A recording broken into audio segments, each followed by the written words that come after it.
राजेंद्र चौहान, इनका सवाल ऐसा है कि ब्रह्म कुमारी में जो लोग जाते हैं उनको तो कोई जबरदस्ती नहीं करता है, फिर भी आप उनके खिलाफ क्यों बात करते हो? देखिए, ब्रह्म कुमारी ये कल्ट, ये कोई मेरी शत्रुता उनसे नहीं है,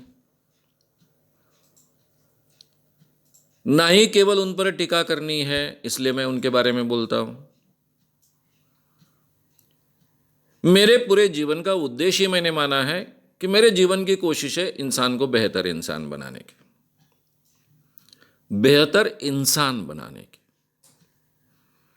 बेहतर रोबोज बनाने की नहीं।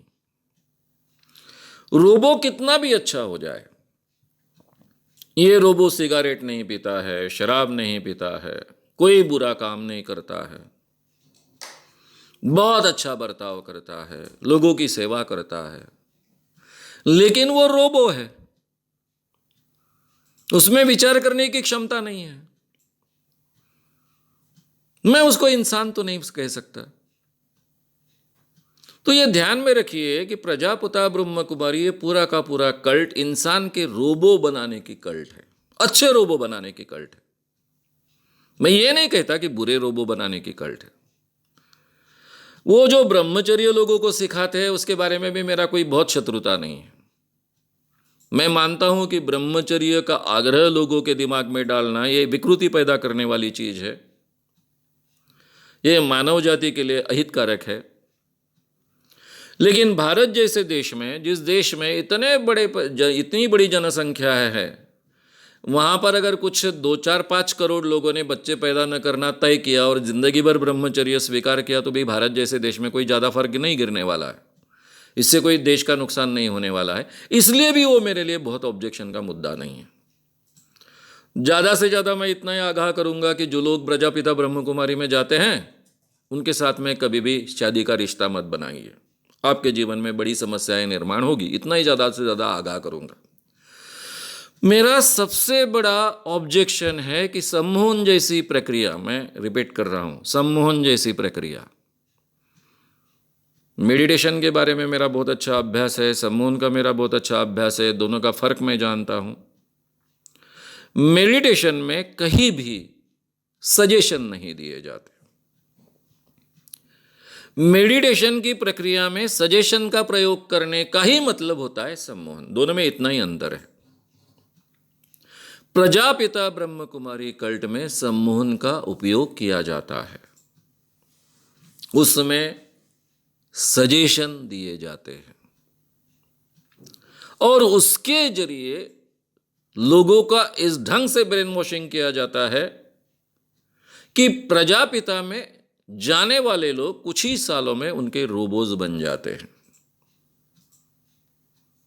ये रोबोज बनते मेडिटेशन की प्रक्रिया के जरिए, जिनको वो अलग अलग ढंग के मेडिटेशन का नाम देते हैं, उसके जरिए यहां तक रोबोज बनते हैं कि पूरे भारत में मान्यता है कि भगवान कृष्ण ये ब्रह्मचारी नहीं थे। पूरे भारत को मालूम है। उनको कई अधिकृत पत्नियां थी, वो कई स्त्रियों के साथ में रासलीला करते थे, ये पूरे भारत में मान्यता है। इसके बावजूद प्रजापिता ब्रह्म कुमारी का भगवान कृष्ण ब्रह्मचारी है, इन पर उनका विश्वास है। वो सेक्स को पाप मानते हैं। कोई भी लॉजिकल थिंग उनके दिमाग तक नहीं पहुंचती है। मैं प्रजापिता ब्रह्म कुमारी के लोगों को बहुत भुगत चुका हूं। मैंने जब मूवमेंट शुरू की 1982 में, मेरा पहला दौरा जो हुआ गुजरात का, फरवरी 1983 का, 48 कार्यक्रम हुए। ये 48 कार्यक्रम में कम से कम 20-25 कार्यक्रम में प्रजापिता के लोग, सफेद कपड़े पहने हुए लोग आते थे। भाषण के बाद मुझसे मिलते थे, कहते थे मानव साहब आप कितना अच्छा बोलते हो, आप जब बोलते हो तो समझ में आता है कि लोगों के बारे में आपके मन में बहुत कंसर्न है, आप लोगों के हित के लिए बोलना चाहते हो। इतने अच्छे व्यक्ति हो, लेकिन आपकी आत्मा मैली है। हम देख रहे हैं कि आपकी आत्मा बहुत मैली है, उसको शुद्ध कीजिए। और रोते थे। शायद वो मुझे जब देखते थे तो उनको मैं एक इंसान कर दिखता ही नहीं था, आत्मा ही दिखता था। मेरी बहुत उत्सुकता जागी। मैंने इन लोगों के साथ में बहुत चर्चाएं की। उन्होंने प्रजापिता ब्रह्म कुमारी की काफ़ी किताबें भी भेंट दी। और जैसे जैसे मैं उन लोगों से चर्चा करते गया, मेरे ध्यान में आया कि ये लोग टोटली ब्रेन वॉश्ड है, रोबोज बने हुए हैं। जो इंसान ने हमें, यानी नेचर ने हमें, इंसान के दिमाग में एक लॉजिकल थिंकिंग की क्षमता दी है, जो हमारे लेफ्ट हेमिस्फीयर का हिस्सा है, ये पूरी तरह से सस्पेंड कर चुके हैं। कोई लॉजिक की बात इनके साथ में नहीं हो सकती है। सभी इलॉजिकल बातें ये अपने जीवन में 100% सच मानकर स्वीकारते हैं। जाने अनजाने में छूत अछूत की भावना, इतने अच्छे लोग हैं, सिगारेट नहीं पीते हैं, तंबाकू नहीं खाते हैं, शराब नहीं पीते हैं, लेकिन छूत अछूत की भावना अलग ढंग से इनके मन में डाली जाती है। लोगों के बुरे विचारों का परिणाम आपके खाने पर होता है। उनकी नज़र ऐसे खाने पर नहीं गिरनी चाहिए। अब बुरे विचार का, अच्छे विचार का कौन तय करेगा? उसके आधार पर वो इंसानों में फ़र्क करना सीखते हैं। और इसके पीछे कोई लॉजिक नहीं होता है, फिर भी उनमें कोई फ़र्क नहीं आता है। तो अपने विचार करने की क्षमता पूरी तरह से सस्पेंड कर डालते हैं। इंसान में और बाकी जानवरों में फ़र्क क्या है? बाकी जानवर इतना लॉजिकल थिंकिंग नहीं करते। उनकी विचार करने की क्षमता भी केवल वो नेचर के दायरे तक सीमित है। वो स्वतंत्र विचार नहीं कर सकते जो इंसान कर सकता है। इसीलिए इंसान के अलावा कोई भी प्राणी खुद का घर निर्माण नहीं करता, खुद की फैमिली निर्माण नहीं करता, रास्ते रोड नहीं निर्माण करता, कार्स नहीं निर्माण करता। इंसान कर सकता है क्योंकि उसमें स्वतंत्र विचार करने की क्षमता है। जिस स्वतंत्र विचार करने की क्षमता के आधार पर, लॉजिकल थिंकिंग के आधार पर मानव जाति का इतना विकास हुआ है,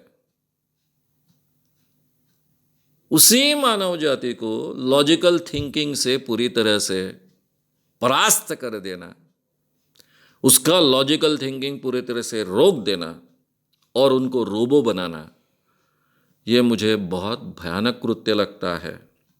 और ये किसी इंसान के बारे में नहीं होना चाहिए, ऐसा लगता है।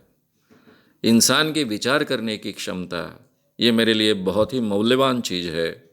और इसलिए मैं प्रजापिता ब्रह्म कुमारी के बारे में जो भी बोलता हूँ वो बोलता हूँ। मेरी व्यक्तिगत उनसे कोई शत्रुता नहीं। मेरी सच देखा जाए तो किसी के साथ व्यक्तिगत शत्रुता नहीं है। मैं कभी किसी का द्वेष नहीं करता हूँ। मैं इंसान को इंसान ही समझता हूँ। जब प्रजापिता के लोग मेरे साथ कभी मिलते हैं तो मैं उतने ही प्यार से उनके साथ में वार्तालाप करता हूँ, बात करता हूँ। लेकिन इंसान ने प्रजापिता ब्रह्म कुमारी जैसे कल्ट में जाकर अपने दिमाग को पूरी तरह से बंद कर देना और अपने आप का रोबो बनाना मुझे बहुत गलत लगता है। और इसलिए मैं प्रजापिता ब्रह्म कुमारी की ये कल्ट के खिलाफ बात करता हूँ। अगर आपको ये वीडियो पसंद आया हो तो उसे ज़रूर लाइक करें। लोगों में ये अवेयरनेस फैलाने में हमारी मदद करें। वीडियो को ज़रूर शेयर भी करें। तो हमारे YouTube चैनल श्याम मानव को विज़िट करें। ऐसे सारे वीडियोस का आनंद लेने के लिए हमारे चैनल को सब्सक्राइब करें। उसके लिए सब्सक्राइब बटन दबाएं। नए वीडियोस का नोटिफिकेशन पाने के लिए बेल आइकन दबाएं।